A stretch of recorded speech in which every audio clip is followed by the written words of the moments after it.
Assalamualaikum warahmatullahi wabarakatuh. Hello everyone, my name is Putri Dwi Nurjanah and my colleagues Trini and Syifa. Here we will explain about implementing cooperative learning. So get on with it. Introduction.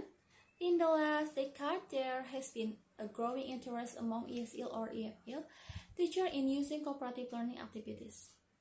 With cooperative learning, students work together in group whose usual size is two per member.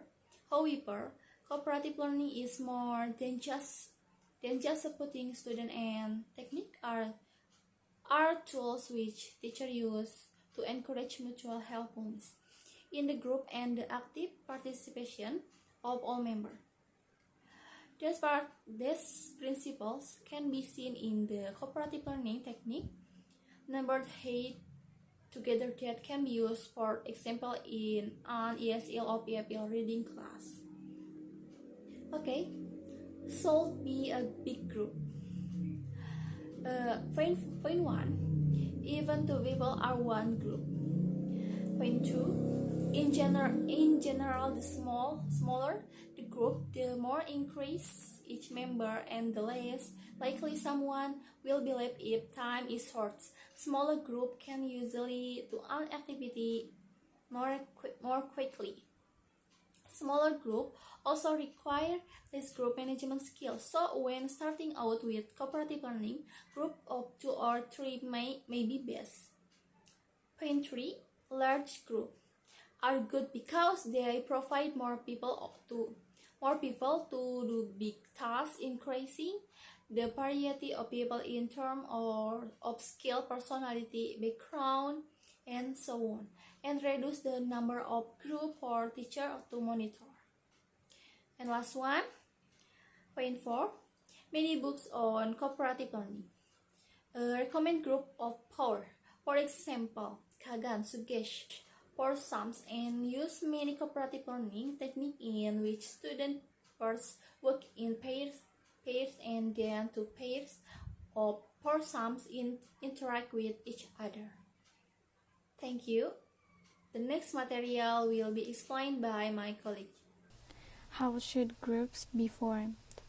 Teacher-selected groups usually aim to achieve the heterogeneous mix, such as mix promotes peer tutoring, helps to break down barriers among different types of students, and encourages on-task behavior. Some factors that teachers should consider including language proficiency, first language, sex, race, and diligence. Proficiency cluster from high to low and then select randomly from within each band so that groups will involve learners with a range of proficiencies. Random grouping is quick and easy.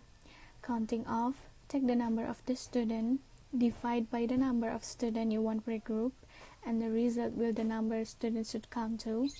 Playing card, giving out numbered pieces of paper and distributing cards with different categories on them, and letting students group themselves according to the category.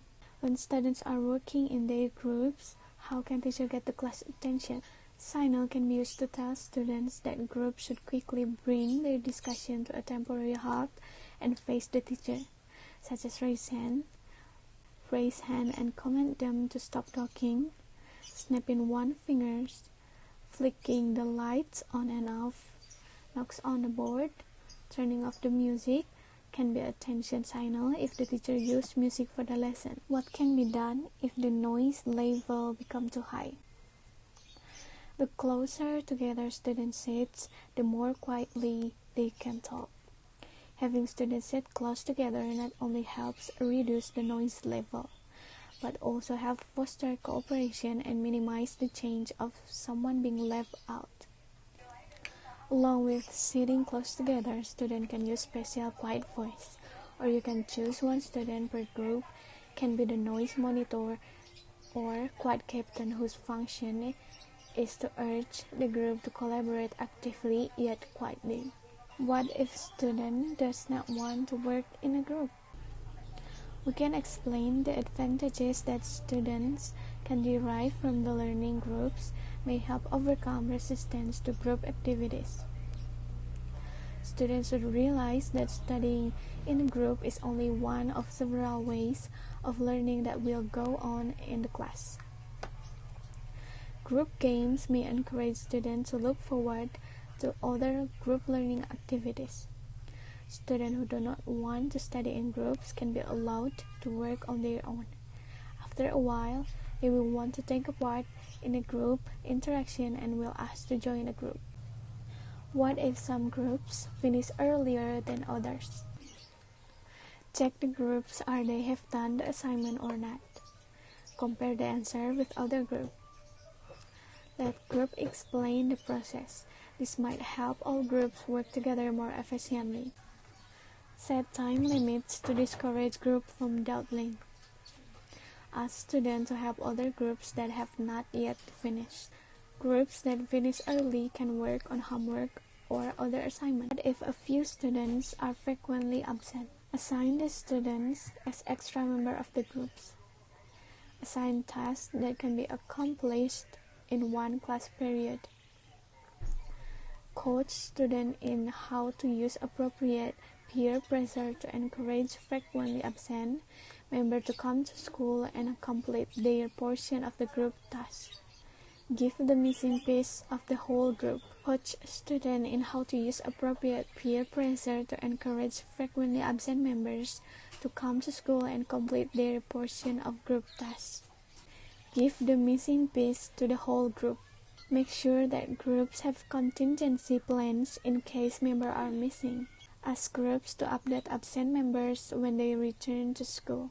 Okay guys, Assalamualaikum warahmatullahi wabarakatuh. My name is Trini. Okay, so how long's group do you have to stay together? This is a place where it is useful to spend time during or after cooperative activities so that group can process their interaction.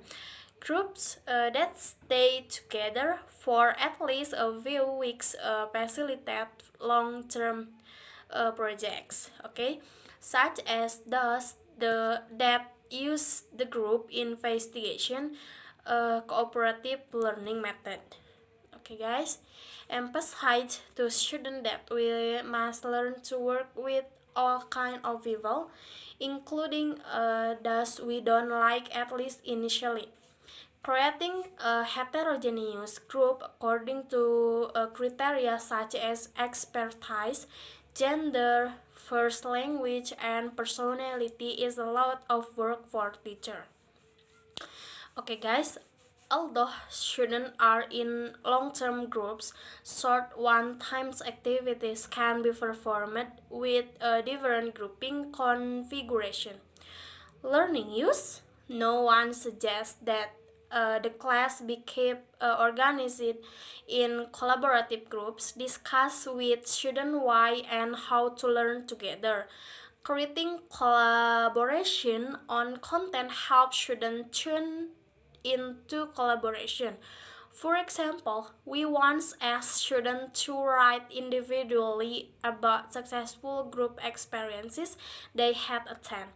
Find the right balance of teaching regions according to your philosophy of education, reading research, student preferences, and what seems to be the best.